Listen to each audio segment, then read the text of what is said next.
It's time for the Chips and Salsa Show. The only show about Latinos for Latinos. And did we mention Latinos? It's the Latísima. Latinos come in all flavors, shapes, and sizes. You don't have to be Latino to enjoy chips and salsa. People love chips and salsa. What is up, everybody? Zeke Rodriguez here at the amazing Oregon Bound Studios with the also amazing Alice Lauda and with our special guest here, Louis Biad. Okay, he's coming in. Where are you coming in from? What's up, man? Give us your elevator speech. You're a very interesting guy. We've been having deep talks. We need to introduce him properly. I asked him what he'd like to be introduced, his please. title, and we thought it'd be so interesting to have him on. You know, in fair disclosure, I'm a Catholic, okay, but he is a Catholic conservative writer, and I kind of looked at, man, you've done a lot of that stuff. So now I'm going to toss it to your elevator speech. But I'm so glad you're here. Thank you very much for coming in. Thank you for having me. It's a pleasure. It's a real honor to be here. There's no big elevator speech. Born and raised in Las Cruces, married, graduate of local schools, NMSU. I have a degree in chemistry. I guess around 2017, the Las Cruces Sun News was looking for a writer to write from the conservative viewpoint because the gentleman that had been doing it moved, and I thought about it for a while. I considered it for a while, and I said, I'm going to go in and I'm going to write. I'm going to apply. So I wrote some material similar to what I would be writing for, and they liked it. The editor at the time, she liked it, and it was good enough. So I wrote for them for a couple of years, and we parted ways right before the 2020 election. It was in the heart of COVID and right before the 2020 election, when some writing that I had done questioned the legitimacy of elections.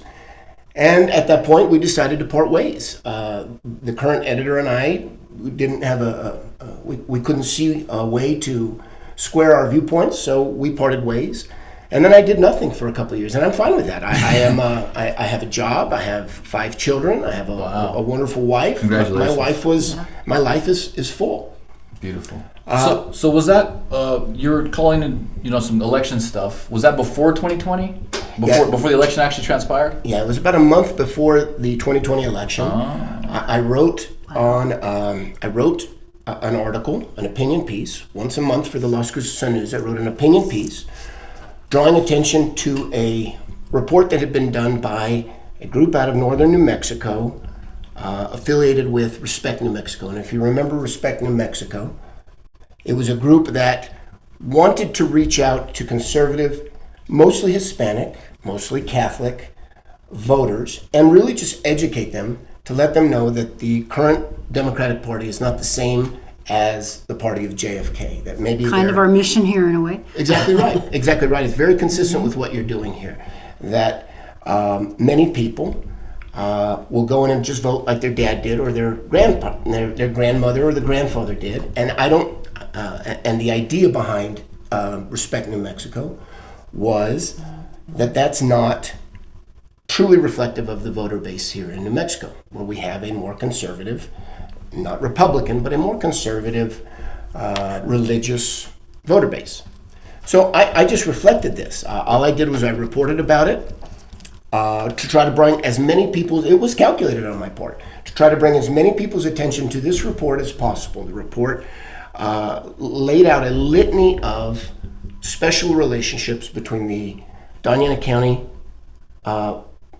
Secretary of the state and the Democratic Party of Doñana County, groups like New Mexico Cafe and activists, and how they seem to work together on many issues.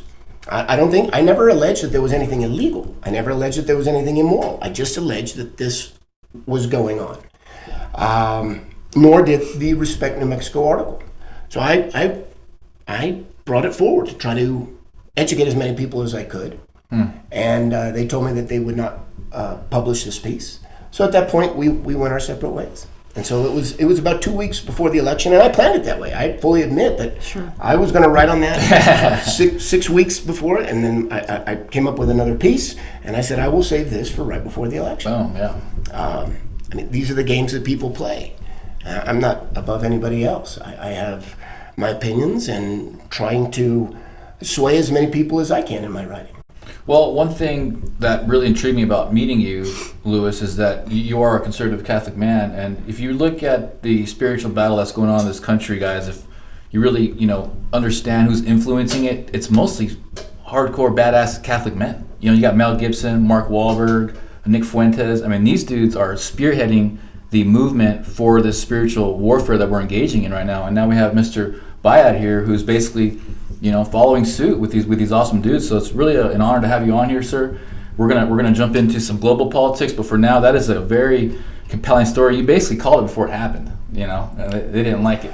I love that story. I mean, that's before I was here. I've only been back 2 years. I want to shout out, too, because I know he's a good friend of yours, as he is of mine, Jesse Romero, also, yes. too. Yeah. Super duper. Yeah, so a couple of years go by after the 2020 election, and I'm just laying low. I was telling you, my life is full, and I had no problem doing nothing for a while. And then Jesse reached out to me because of somebody who knows me, and he said, would you consider writing again? This is still political. I write now for an organization. Can I mention it? Absolutely. An organization, you can go on CatholicsForCatholics.com. They were responsible for doing the rally at Dodger Stadium to protest the... what was that? That was if you Bishop recall, Strickland, wasn't it? Bishop Strickland was there. He led the Rosary Rally, but the Catholics for Catholics had started. But one of the major things that really put them on the map, us on the map, was the rally at Dodger Stadium, where the Los Angeles Dodgers honored the sacrilegious transvestite nuns. Right. These men who You dress said up in vestite. drag. You don't see that one saying anymore. People say that. Let's call it what We they know are. that term. You can say whatever you want. Call it what they are. Most people don't say it like that no more, but some people do. But these are men that put on Catholic garb, sacrilegious to the Blessed Mother. They're and dressed to as nuns, right? I forgot about They dressed that. as nuns, and they had crosses, and they had scantily clad Jesuses and nuns, and makeup Jeez. it Was looked it like stripper RuPaul. It looked like RuPaul was out there. Okay.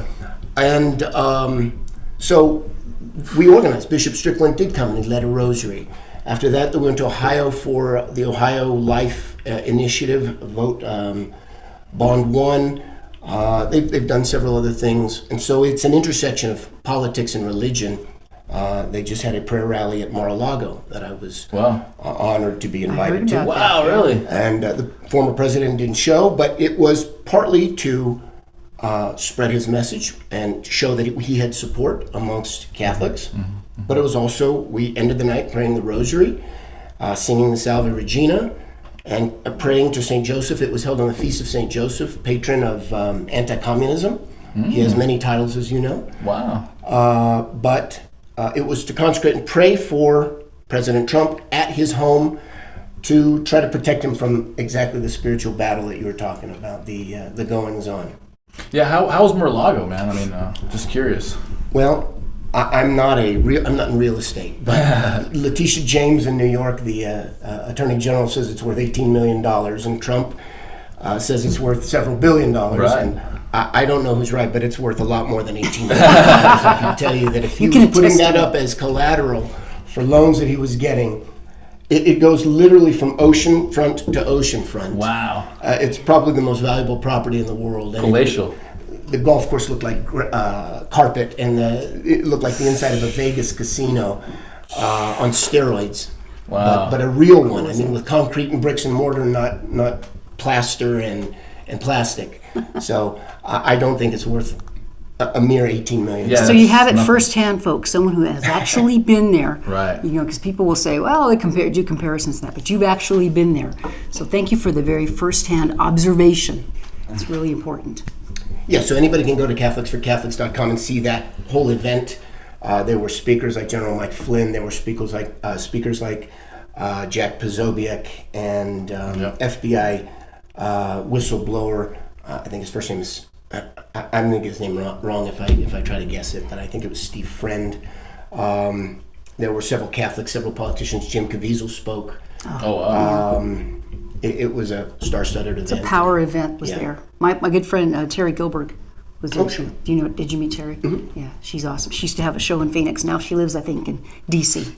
It's coverage. But she sent me pictures from when she was there. She texted me pictures. So that's that's a great event that happened. It And was as a Catholic, fantastic. I'm glad that happened. Daily Wire Michael Knowles spoke. Oh, yeah. I was very he was honored to great. sit at the same table with him. I like Knowles. But yeah, he's a thoughtful, considerate, meaning he thinks through issues. It's not gut reaction, knee jerk, like Republicans get blamed for being. He thinks through the issues. He speaks well, calmly. He's a devout Catholic as well. Awesome. Yeah, he gets pinned a lot on YouTube for being a hardcore tradcon. I mean, he pushes marriage pretty hard. That's fine. What I like about this movement is that it's bringing a lot of different religions together. Because Caviezel he's not Catholic, is he? Yes. He's a devout Is he? Catholic. Yes, He's he's devout Catholic. Catholic. Who else was involved with that? Well, the gentleman that he played in the movie Sound of Freedom Right. is Mormon. He's a That's Church where of I- Latter-day Saints. Yeah, he's Church okay. of Jesus Christ of Latter-day Saints. But he was there, and he spoke as well right before Jim Caviezel. He didn't have he was the real deal, and he was the hero of the movie, but he doesn't have the star power of a Jim Caviezel, right? I mean, Jim Caviezel played Yeah. Jesus Played Christ. But I thought it was cool that they're bringing religions together. Absolutely. You know? Absolutely. That was kind of where I was going with that. But yes, everybody was invited, and everybody was. It was a safe space, okay, to Safety use zone. the parlance of today. But it was unapologetically Catholic, and it was unapologetically conservative. And if we can agree on 9 out of 10 things, that's enough for one evening. That's plenty. It's good. It's good. Yeah, the conservative Catholics are doing a bang-up job right now. I mean, if you just look at Mel Gibson, all the stuff they're doing their own little Hollywood now out of Texas, right? Yeah. Him and Mark Wahlberg. It's just, you can't deny the power of the Catholic Church right now. And so that's just where we're at, guys. I mean, I'm excited to see what's coming up here in the future with all that coming out. Now, you're a global political guy too, right? So we talked about that. You're not too into the state and local politics, and so And national. and national. He's into the national and the global. So in that spirit, let's fire off some global stuff, Alice. What's on your mind here? What do you Well, and obviously we have to talk about this because Congress has been busy taking care of our money, not really taking care of it. But Israel, Ukraine, my goodness gracious, a big bill of a lot of money passed, and it just right off the bat, and I think a lot of people think this way, I try to say think because I really think. You can have a lot of emotion, but when you get too much emotion, it hurts your thinking sometimes. But there's so much money they put in a bill, and yet our border sits wide open. And that, I think, the open border is affecting just about every issue, I believe, in our nation. So we talked a little bit about this before the show. So give me your take on what we're doing as a nation and in Congress with that. Well, let me just pick up with a point you just made. I think the border is the most important issue and has been for the last 5 years. I'm going to go off topic just a little bit, but No problem. Illegal aliens, immigrants. We can call them illegal Whatever we call aliens on this show. Okay. It is allowed. They're being allowed to vote in Washington, D.C. They're being allowed to vote in other blue states. That's what it's all about. Yeah. This is not a failure. The Secretary Mayorkas goes up and he listens to all of the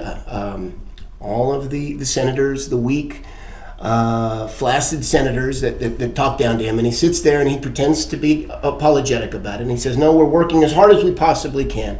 But the reality is that they are not failing to close the border, to secure the border.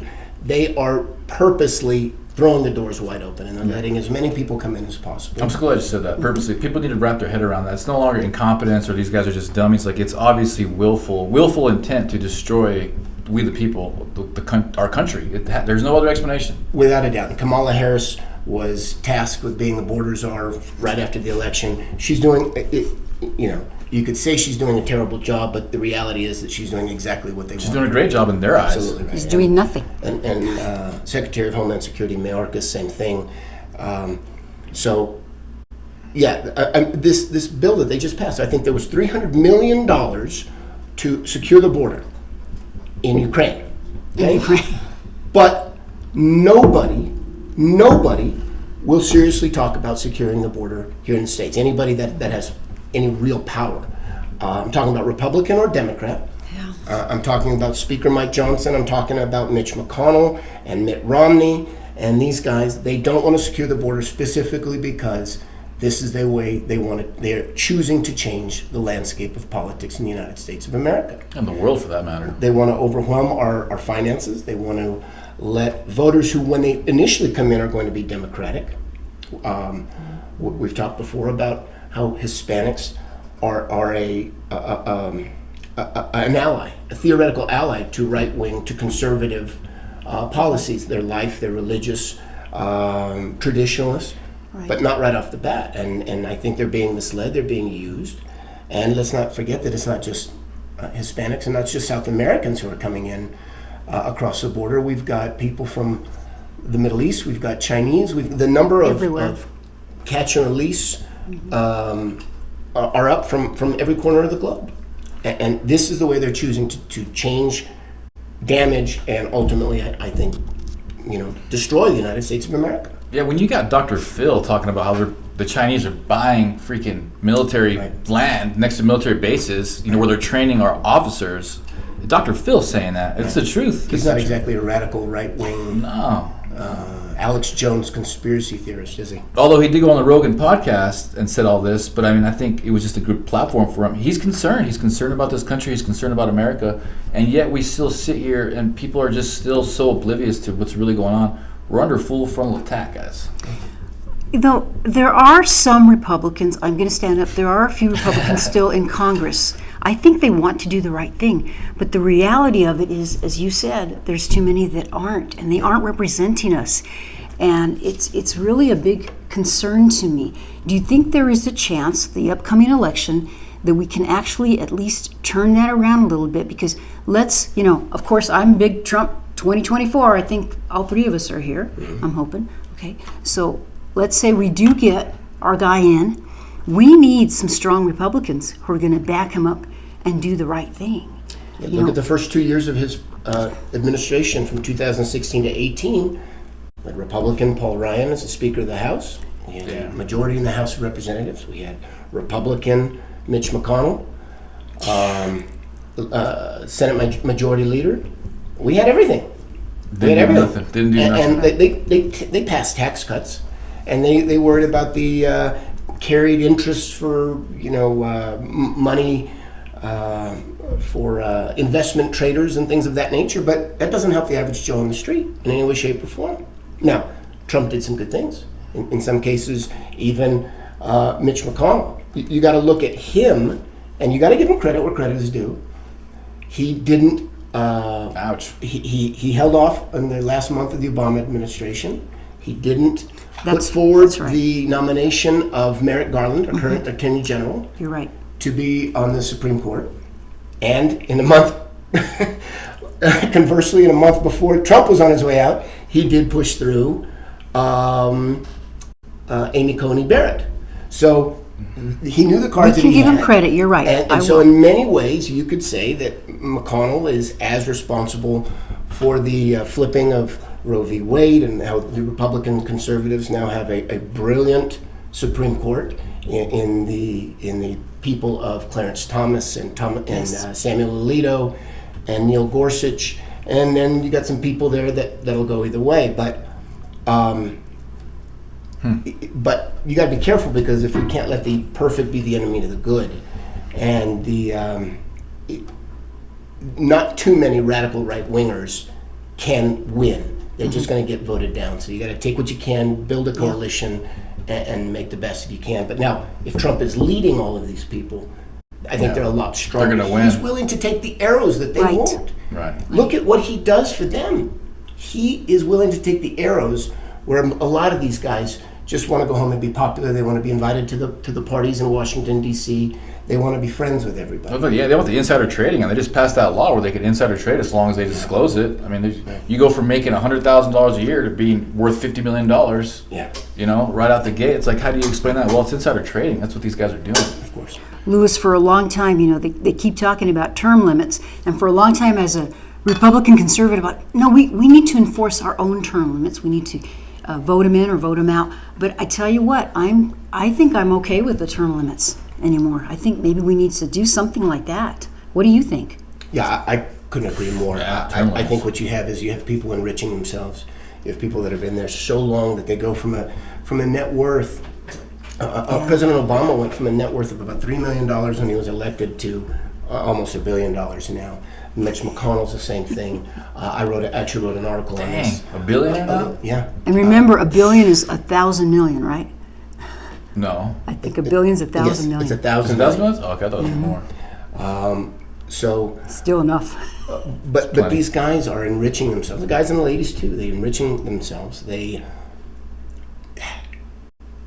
run as they run in the primary. They run as far to the right as they can. President Nixon said, and as soon as the general election comes, you run right back to the middle as fast as you can. That was his primary and general election strategy. Now, him aside, I think he was a solid leader, but a lot of people just it's convenient that every 4 years they put on the flag, they wrap themselves in the flag, they wrap themselves in being conservatives, and then they become very, very squishy Republican senators from Alaska or from Utah or from New Mexico. When was the last time We we don't had have a anybody. Republican senator? Oh, yeah. Senator, Disregard. We might have one soon, but God willing. she's probably Let's a lot hope. better than what we got in there now. Yeah. But here's the thing, guys, is I wanted to ask you guys a quick question. You know, I'm going back to the border. So for me, when I first got in politics, I learned right away, like, that open border is a problem. Yeah. Like, my saying from 2018 to 2020 was, build that effing wall. I would say that because it's just like, we know what they're planning to do. It's just going to create global chaos. What were you guys' opinion on the wall from the? How long have you guys realized that was a problem? Well, for Alice me, it's been a problem for a long, long time. And I lived in El Paso in the early 80s. And a long, long time ago, because I'm the baby boomer here. Okay. It really wasn't that big a deal because people were coming here just to kind of work and then they'd go back. It was Right. very minor. And then it kept expanding and expanding. In the 80s, I remember having a yard sale. We're getting ready to move to Phoenix. And this one lady came up and she said, she started talking about this. And she said, one of these days, they're just going to storm through. And then I thought, I wasn't following politics or anything at that time. I said, this lady's kind of wild. Well, here we are. And guess what just happened a while back? But, I think I was backing Trump. And I've said this before on the show, but the law of the United States has always been to allow 1 million people legally enter and immigrate to the United States, doing it the proper way. Then all of a sudden, it just started getting out of hand. And I thought Trump started a really good job. I wish that wall would have been built completely. But, Biden came in and started just stopped everything. And if he would have just reversed, I have arguments with people all the time. Well, he can't really do anything. I said, yeah, he could just bring back the policies of what Trump started. I mean, that's my take. No, of Toss course, it to you're you. absolutely right. But to directly answer your question, look at what his successor did day one, hour one, in terms of executive orders, to just eliminate and erase everything and every stride that Trump had made in securing the border was gone within 2 hours of the Biden administration. That directly answers your question. Now, if there was a physical wall, that can't be done. That can't be erased in a day, in a week, in an hour. So that is. It's also, I think, fair to people who want to come to the U.S. Right now, there's no ambiguity anymore. Right, but prior to Trump and immediately after Trump, and in all of the arguing that he did with the House of Representatives, the Republican and the Democratic-held House of Representatives during his administration, there was ambiguity. There were people coming to the states, if it was clear, saying, no, you can't come. Look, there's a big wall with a stop sign on it that says you can't come in, and all of our policies are tailored to insist that you come legally. That's also more fair to the people on the south side of the wall. Okay? Correct. So we have to be ethical. We have to be moral. We have to be fair to the people who want to come, and we have to be fair to the people that are here. We have to be fair to the citizens. And nothing does that better than a consistent overall approach that leaves room, up until now for legal immigration. I don't know if there shouldn't be a moratorium on even legal immigration for a while. Just stop everything. Right? And they've done that a problem before. with that. and then fortify that with a bricks and mortar wall, or I don't care how it's built. Let's talk money. How much money would it cost? I forgot. It was like $10 billion to build a wall, right? I think $10 billion would have built us a badass wall. That's exactly right. Right, and we're just kicking out $90 billion over there, $60 billion over here. You guys, if that doesn't show you, full frontal that this country is under attack, I mean, that's it right there. How much money can our Congress, both houses, both wings of the Congress, how much money can they come up with for war? How much money can they come up with for Ukraine, for Israel, for Taiwan, ice cubes in Scandinavia? They can come up with money when they want to, Right. and they obviously don't. Student loans pay off. That's exactly right. When they want to run up the debt to $34-35 trillion. Yeah. But when it's something that benefits the United States, and in some cases solely the United States, all of a sudden they're all penny pinchers. I have to mention this because do you follow, maybe you follow him, Zeke, Oscar El Blue? His real name I think is Oscar Ramirez. He's a border reporter, Mexican national out of San Diego. And he's been following this border stuff for a long time. And he's right in the trenches and everything, speaks beautiful English. And he said a very powerful thing. He was having like a live chat on his YouTube this weekend. And he said, they have taken advantage of the Mexican culture or the Spanish culture, whatever you want to call it, Latino, because what are we? We're usually Catholic, okay? We're Christian, you can say that. And we believe in family, so we're God, family, and the other part that we're very strong in is capitalism, because we'll do anything for our families. We'll work hard, and those are the three really powerful things. And he was saying that because, and I think it's really true, he says, the left is taking advantage of that, and they're trying to change the culture. And that's why it's really important that we remain strong. And that's why I think our show is even more important too. And I'm so glad that you're on here today, because I think you recognize that. And if, we gotta make sure that our culture in that respect stays alive. And I'm not saying it's the only culture that believes that too. But there's so many people now that are coming from all over the world, when it used to just be kind of like the South American and the Mexican people.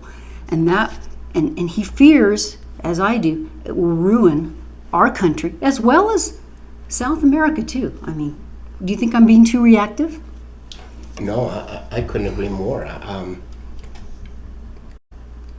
Everything you said is right. The issue is that they're pro-family, they're pro-religion, they're pro-capitalism. How many of them come and started their own business? Whether it's stereotypical taco trucks, but it's construction. It's other things that go well beyond these wealthy people who want gardeners. It goes well beyond that. Okay, but the issue is they're also hungry.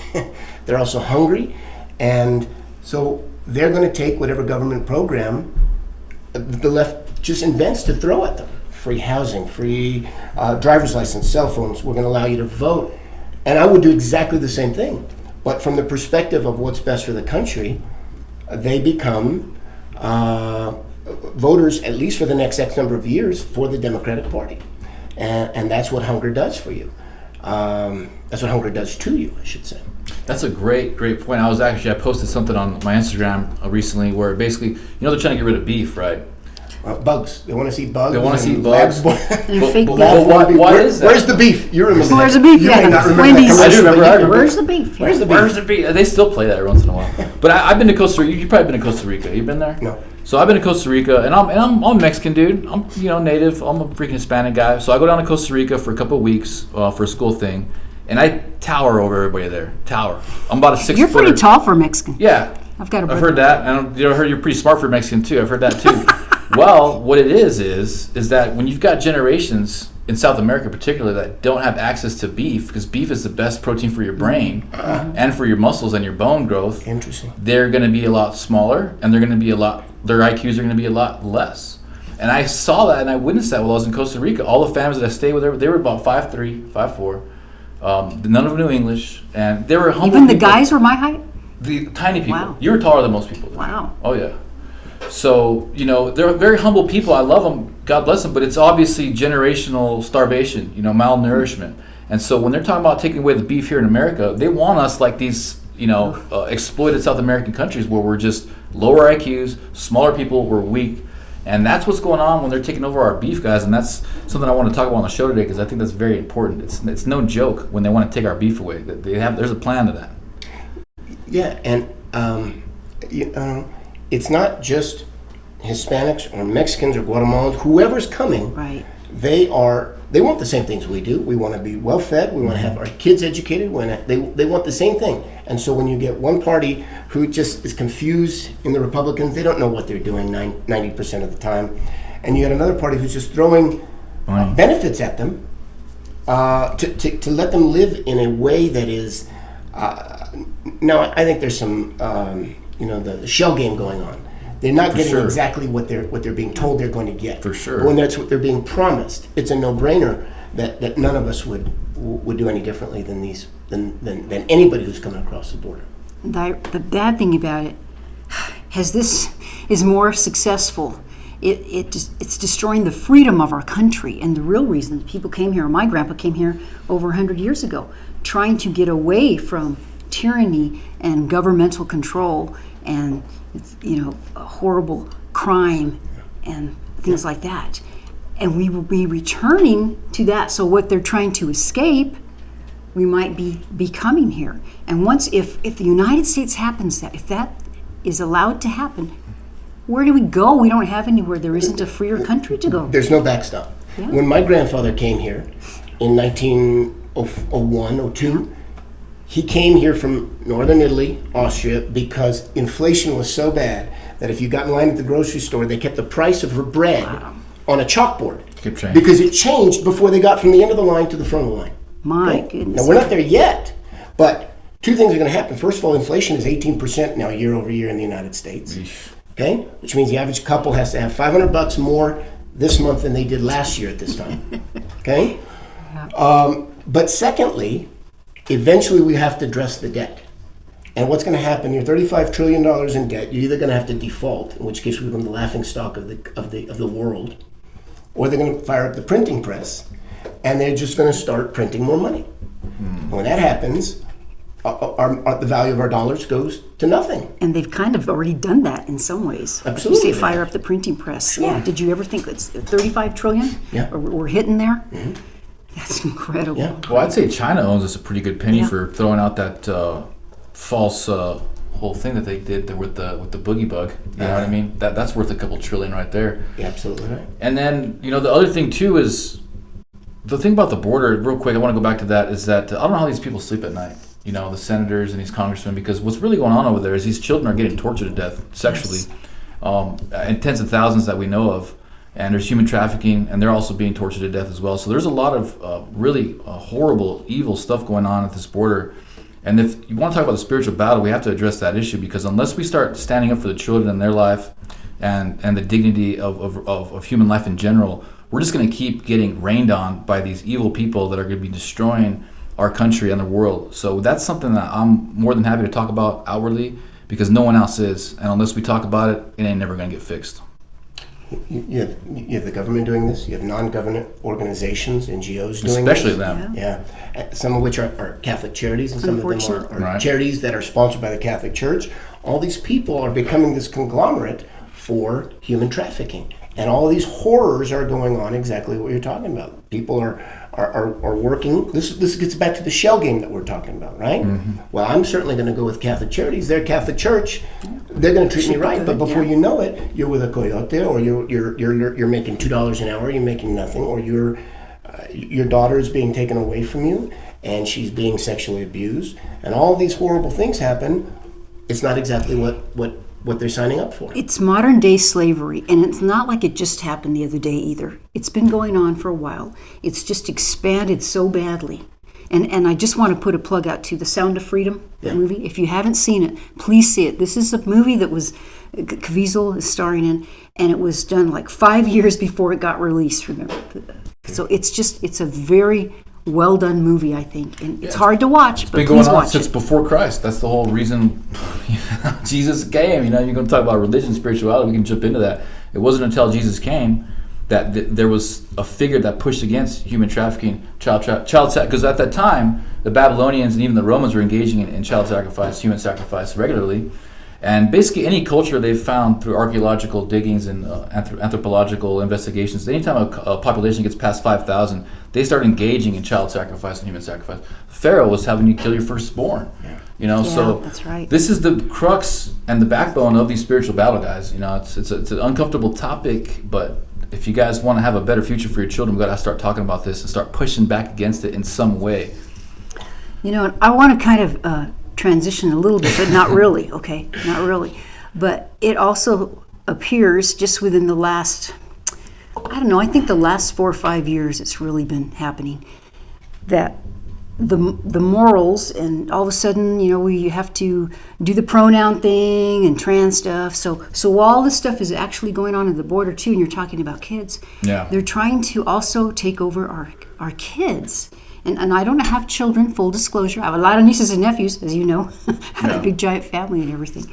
But it kind of is all together. So when they come over here and they're already children under slavery, it's even the ones that are already here and United States citizens and the families, they have almost a little slavery at the schools. Sometimes I feel like. Oh yeah.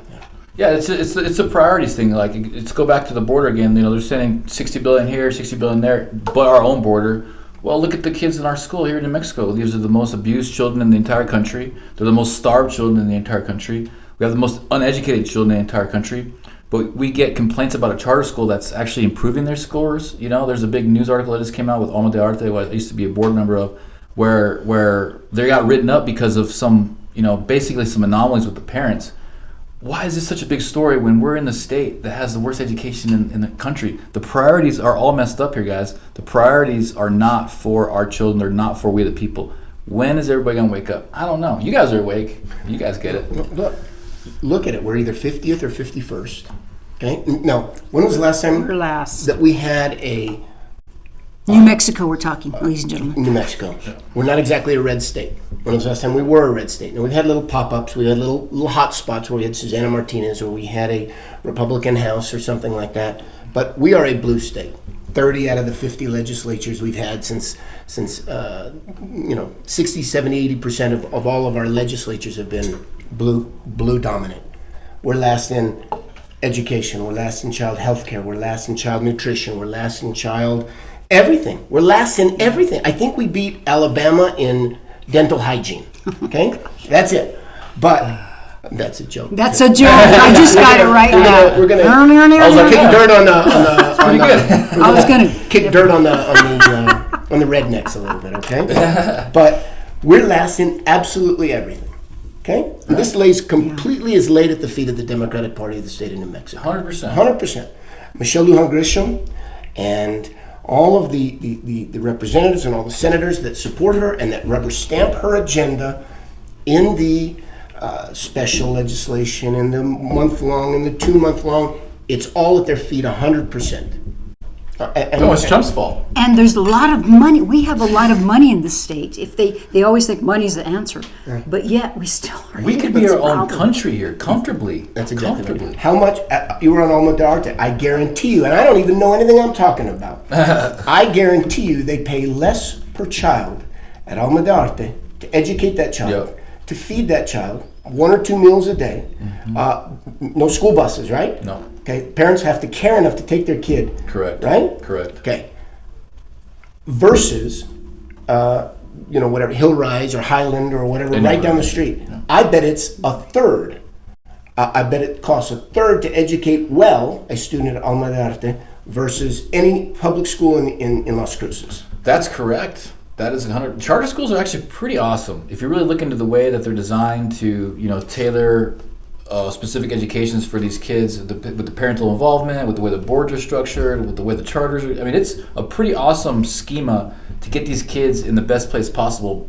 But like anything else, it has a lot of other problems. I mean, there's a lot of theories out there that the charter schools are just another extension of the public school system, and I'm kind of experiencing that now. But I've experienced the positive sides of charter school. Alma de Arte, when I go to these Christmas functions and these kids are, you can't get a seat in the house. Everybody's smiling, laughing. These kids are winning dance competitions, they're winning art competitions. I shake the hands of these kids who are, basically little admin there at the school, and they're just happy as can be. They're excited to go to college. They're excited to get a career. It's like, wow, why are these people so upset about the wrong things? We had a principal. I talk about this all the time, but it's a huge point. We had a principal at Zia Middle School about 3 years ago. He got caught Yeah. Putting sexual acts with a child on Twitter. He had the goal. So He's a principal. Principal. So the principal at Alma de Artes is under fire right now because the kids are doing great and they're winning dance competitions, art competitions. He's under fire, literally in the How news. dare they. There's people protesting at the school. But when this principal does this horrific act, nothing. Why aren't we protesting the school board there? Who hired this guy? It's that systemic where he has the goal to put it on Twitter. So who hired this guy? And then What does it take to fire somebody like that, by the way? What does it take to fire anybody good in the question. public Good school point. system? That's a good There's point. no accountability. It's extremely hard to fire And somebody. is that the power of the school board? I presume $250,000. you get rid of the principal, right? It's $250,000 to fire any school teacher. Yeah. Because Quarter of So a million. this is what he had to, did he get fired? I don't remember. I know He got exactly. 11 years in jail. Okay, so, I don't know, but did he retain his pension? Probably. Anyway, Probably. Probably didn't get fired. Probably. so we've now seen what it takes to get somebody terminated in the public school system, which means anything shy of that, shy of molesting a child and putting it on Twitter, you're safe. Well, here's the kicker. About a year later, his other right-hand man, Edmund, got caught doing the same thing in the same school. Wow. So it's like you're going to protest a principal who's doing a good job from what I can see and the numbers show me, but you're not going to protest a school that obviously has systemic problems with child abuse and a school board that allow these people to get in these positions of power to do these to these children. Where is the children's retribution? Where are they getting any kind of compensation for their trauma? Where is anything? How does any of this make any sense at all to me, guys? Help me out here, because that doesn't make sense to And me I at all. have to ask you on that, did they get a new school board in or Nah, anything? nothing. Nothing changed. Nothing. And when you do that, I know parents are busy and you have to try to find out what's going on. Because when you don't, these things happen. And if we don't know about them and don't do anything about them. You know how I found it? I learned about this when I got into politics back in 2018. I was like, okay, this is a big problem with the whole world. I'm going to Google child abuse in Las Cruces, public school system. Boom, first thing that pops up. Yeah. And I was like, wow, just like that. So I'm really willing to bet you can go to any school system throughout this entire state and do the same thing, type in child abuse in X school system, and you're going to have very similar results. Is there any protest for that? Is there any issues? Is there anybody trying to address those issues?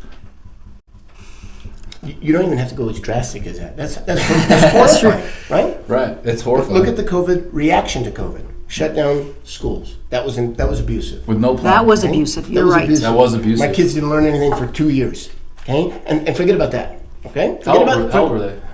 Well, I have kids right now from 8 to 22. Oh, okay, so they were young. So Salute, Louis. So I'm sorry. Salute. Yeah. You're a good Catholic. No. So, I'm sorry you were going out. no, that's okay. But they didn't learn anything for 2 years, and that's the least of it. Yeah. How many kids had social anxiety because of that? How many kids considered or committed suicide because of that? How many kids had eating disorders? How many kids went hungry because of that? How many kids who had no backstop whatsoever, no childcare, no babysitters? Well, I guess parents became babysitters because how many of us were non-essential workers? All we were trying to do was feed our families. That's not essential, I guess, but that's for a different story, right? But it ties directly into what you were saying. They're allowed to socially transition in school, meaning the staff, the teachers, the other students know to call Timmy Tanya, right? But don't tell mom and dad. Yeah, don't let them know. My son needs to take an Advil. More secrets. He needs to take an Advil. They call my wife. But my son wants to be called Tiffany, and it's hush hush. Don't tell mom and dad. That's evil. Right? And they're taught all sorts of vulgar tucking and binding and dressing, and they bring change of clothes in their backpack. Mom and dad are not allowed to know that, but they want to go on a field trip to White Sands, and I got to sign my life away because, well, insurance, right? And they have those change closets too, don't they? I think. That's Centennial. I heard they had that. I've heard that too. So which means, ladies and gentlemen, so Timmy shows up to school and says, oh, you know what, I want to be Tammy now. He gets to go in that little closet and make his change. Mom and dad don't know anything about it, and they're not allowed to tell them, as you say. That's exactly right. I think another big implication, it's kind of a little bit lighter than that, but I agree with all that. That's all going to be horrific. It's going to have further implications later down the road. But I think another thing is that the social skills.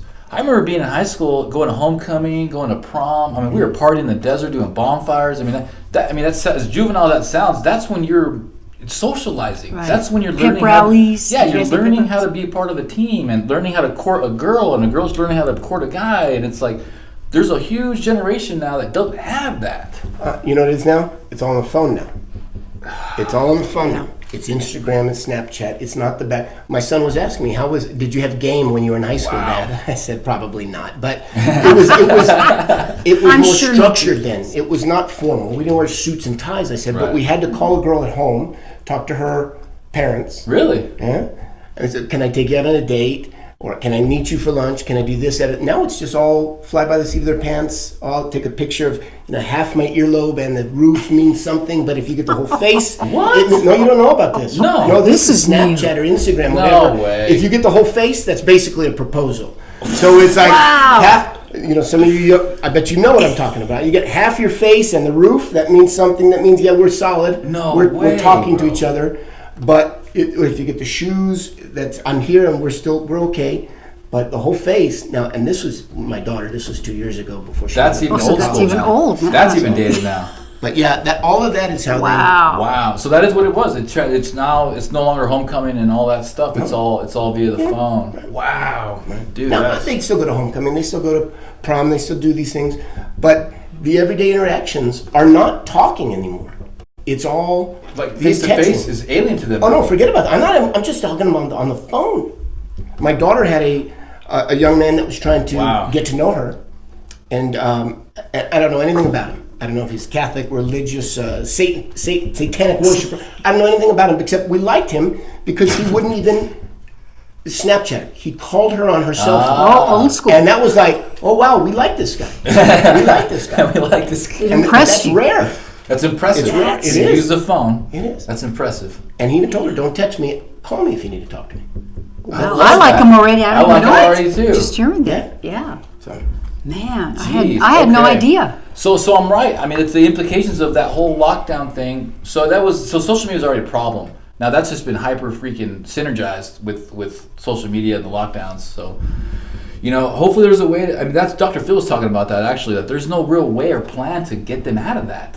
They're just so damaged emotionally from all that they went through the lockdowns that what is the plan to help them get through that? What is the plan to get them the social skills that they need to be more successful as adults? I don't know. I don't know what it is. Louis, I have to ask you, so since you do have kids and you know more about this than we do, what kind of rules or restrictions do you give for your kids? I mean, it's a whole different world when I was growing up. Oh, it was a whole different world. Well, oh boy. Well, first of all, evidently, You don't have to throw it on. do you have an age of when they can have a cell phone? That's always sure. kind of a big thing. Sure. That's if you're traveling with your school's sports team.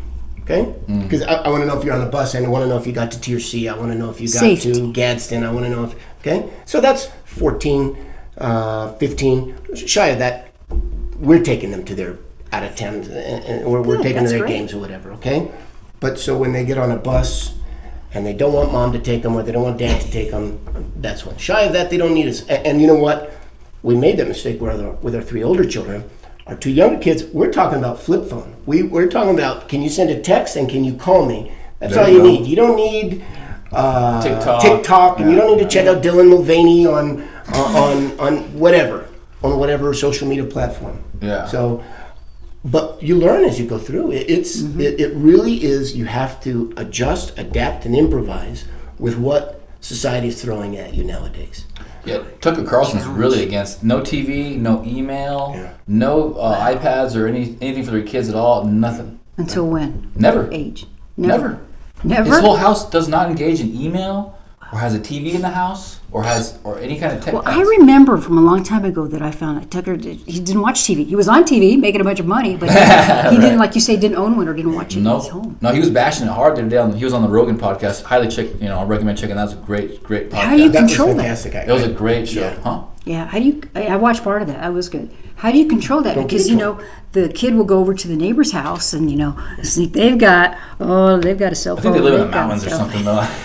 He lives in the mountains and fishes every day. Like apparently he lives this is crazy outdoors guy. He's just outdoor all day every day. Right.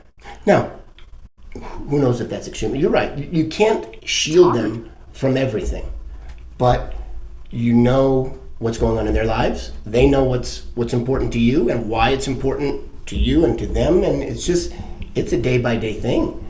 It is a day-by-day Can I have an iPad? Well, what for? Well, I want to do this, that, and okay, no, not yet. Can I have a phone? Absolutely not. No, there's no reason for you to have a phone. You need dad to say, hey, Dad. That's the way it. That's gonna help them so much. We didn't have phones growing up. No. You know what I mean, I kind of did, but it was a stupid little snake. I was Nokia, employed before I had a cell phone. Right, me too. Right? Yeah, me too. But now I it's didn't just have like a cell phone it's till a digital, I was it's working a digital, already. you know the word tapon? Tapon. It's a digital. It is. It is. Data. It's a digital data. Pacifier. is. Right? It's so bad for you, but I love it. I love it too. But it's okay. I mean, look, it's the future. It's the technology. But I see, especially with Tucker Carlson talking the way he does, people are gonna start getting away from it because he's a trendsetter. And if he's telling everybody, I got rid of TV. Do you guys have TVs? I don't. You got a TV? I don't have. I haven't had a TV since 2017, and I love it. I don't have a TV. That's impressive. You haven't had one since No, 2017. I got away from it. You know, so when I got my daughter was coming, I threw away my video games. 2014. I was like, no more. I haven't played a video game Wow. since. Wow. And then a couple years after she was born, I was like, I'm done with TV.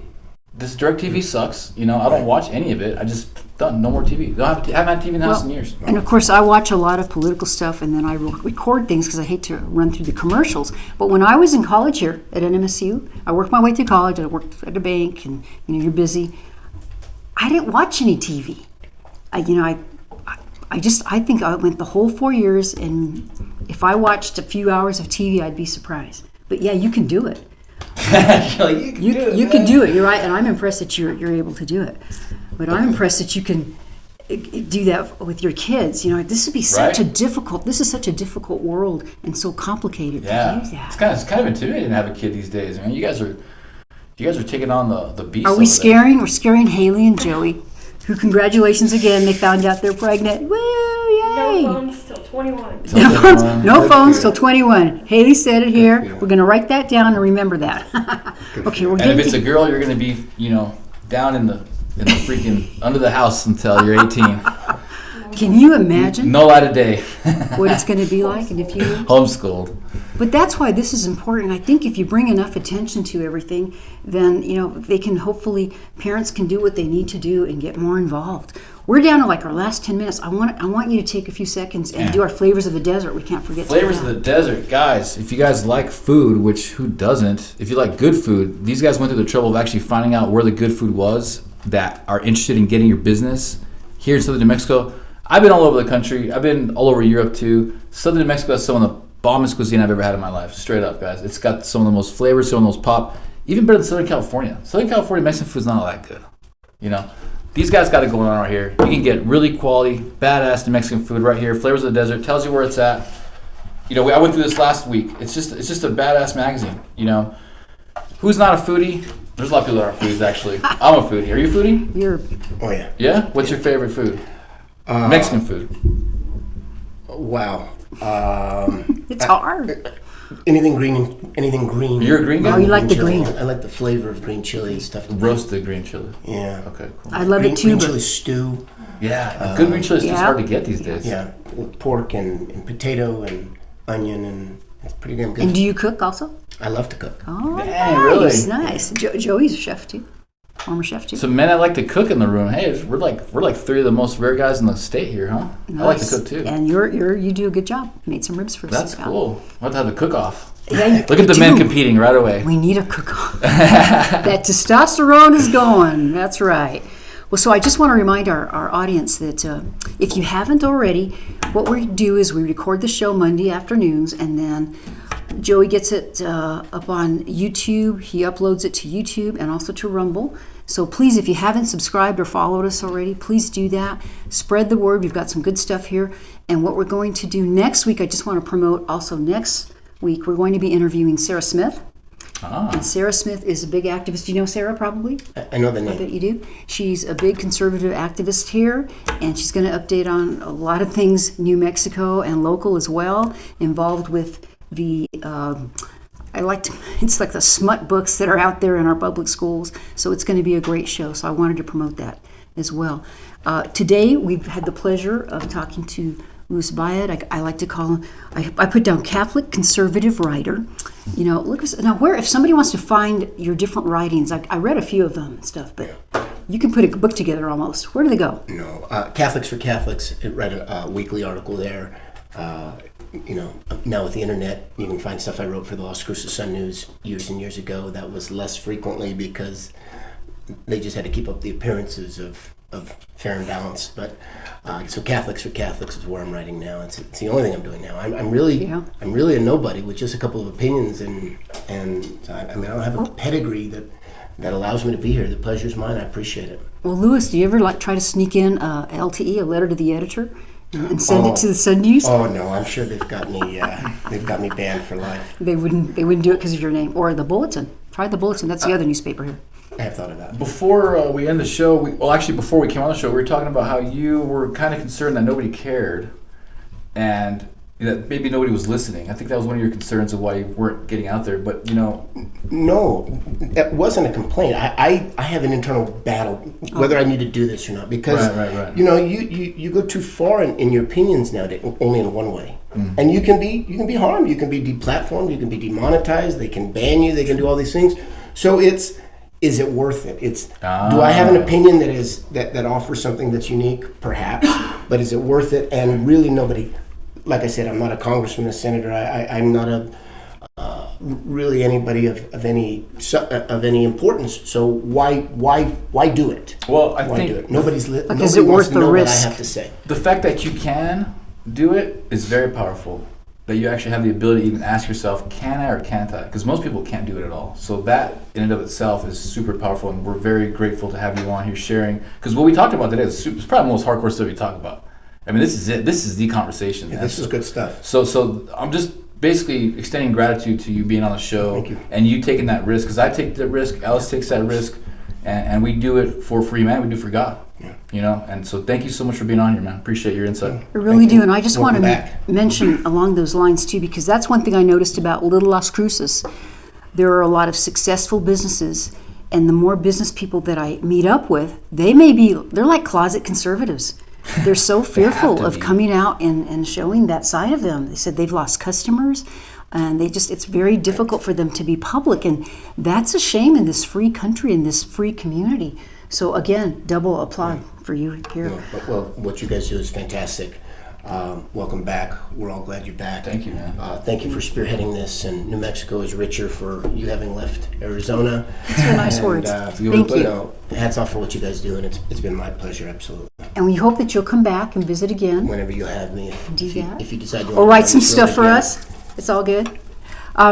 I would love for you to take us out in prayer. Okay, I can do that. So well. We'll make it a quick one. Lord, thank you so much for bringing us here together to plan and to bring our knowledge together so we can build a better future for our state, for our city, for our country. Lord, I pray that you continue to give us the energy and the love within our hearts to share this knowledge with the right people, so that way we can be a voice for the children and for the future of humanity in your name, Lord. Thank you so much for all the blessings that you've given us. Amen. Amen. Thank you. Nicely done, as always. Well, I guess that's it for this particular episode, right? Yeah. Anything else you wanted to sign off? This is your second show back for now. Those who are listening, and I'm not trying to knock you for not being able to speak your voice. I understand that you can't, and you got to make a living, and you got to pay the bills. Support us in however way you can. If you cannot be out there hooting and hollering the way we are, the way we just did, I understand that, and I still respect you for watching the show and doing what you can. Just try to do what you can to spread this message out, because it helps tremendously. And I still love and respect you, even though you can't be a voice of reason in this crazy spiritual battle. We still very much support your support. I appreciate your support, guys. And we will support your support too. I think that's probably a pretty good line. Support. Yeah, it sounds good. So this has been the Chips and Salsa Show, New Mexico. Chips and Salsa Show, Arizona is going to be firing up soon. We hope that too. So thank you very much. Thank you, Zeke. Thank you, Louis. Thank you, guys. Take care. Have a wonderful, great week. Flavors We of the love Desert. you, New Check Mexico. Check them out.